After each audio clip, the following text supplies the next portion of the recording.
ఎన్ని విభేదాలున్నా, రాజకీయంగా ఎంత వైరం ఉన్నా, ఎన్ని అంతరాలున్నా, ఒక రాష్ట్ర మాజీ ముఖ్యమంత్రి చనిపోతే ప్రస్తుతం ముఖ్యమంత్రిగా ఉన్న వాళ్ళు కనీసం ఒక నివాళి అర్పించడం జనరల్గా ఒక ధర్మం కూడా నాకు తెలిసి.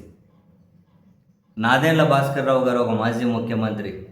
ఒక మాజీ ముఖ్యమంత్రి కాకుండా చంద్రబాబు నాయుడు గారి క్యాబినెట్లో ప్రస్తుతం మినిస్టర్గా ఉన్న నాదెండ్ల మనోహర్ గారికి తండ్రి గారు కూడా. తాను చనిపోతే కనీసం ఒక నివాళి, ఒక ట్విట్టర్లో ఒక పోస్ట్ కూడా పెట్టకపోగా, ఆ తర్వాత ప్రధాని నరేంద్ర మోదీ గారు కూడా నాదెండ్ల భాస్కర్రావు గారి మరణం మీద సంతాప నోట్ను పంపించారు. సరే, పంపించిన తర్వాత అయినా మొన్న నాదెండ్ల భాస్కర్రావు గారికి సంబంధించి ఒక కర్మ కార్యక్రమం జరిగితే చాలామంది ప్రముఖులు వెళ్ళారు. సరే, చంద్రబాబు నాయుడు గారు కూడా వీకెండ్లో హైదరాబాద్లోనే ఉన్నారు. జనరల్గా వీకెండ్ వస్తే హైదరాబాద్కి ఎక్కువగా వస్తూ ఉంటారు. ఈ వీకెండ్ కూడా వచ్చారు. ఎవరో సిఆర్, ఒక నాయుడు గారు ఒక ఆయన చనిపోతే వెళ్ళి చంద్రబాబు గారిని నివాళి అర్పించారు. పవన్ కళ్యాణ్ గారిని వెళ్ళి పరామర్శించారు. బండ్ల గణేష్ వాళ్ళ కుమార్తె నిశ్చితార్థానికి వెళ్ళారు. సో నాదెండ్ల మనోహర్ గారు కూడా కనీసం తనను వచ్చి పరామర్శిస్తారు అని ఆశించి ఉండొచ్చు. కానీ చంద్రబాబు నాయుడు గారు నాదెండ్ల మనోహర్ గారి ఇంటికి ఏమీ వెళ్ళలేదు. నిజంగా చాలా ఆశ్చర్యం అనిపించింది. ప్రధాని గారు కూడా ఒక సంతాప నోట్ పంపించారు.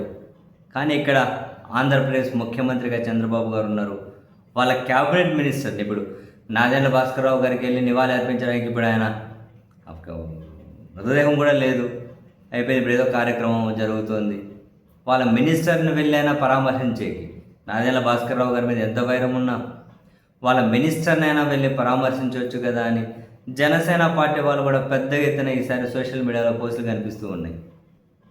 మరి ఎందుకు చంద్రబాబు నాయుడు గారు ఇంత సీరియస్గా ఈ విషయం మీద పట్టుబట్టి ఉన్నారో, నాదెండ్ల భాస్కర్రావు గారి మరణం చుట్టూ ఎలాంటి సంతాప సందేశాన్ని ఇవ్వకూడదు, ఎలాంటి పరామర్శ చేయకూడదని ఇంత స్ట్రాంగ్గా నిర్ణయం తీసుకోవడం వెనక బహుశా చంద్రబాబు నాయుడు గారిని వివిధ చాలా ఇంటర్వ్యూల్లో నాదెండ్ల భాస్కర్రావు గారు తీవ్రంగా విమర్శించడమే కారణంగా వచ్చాము.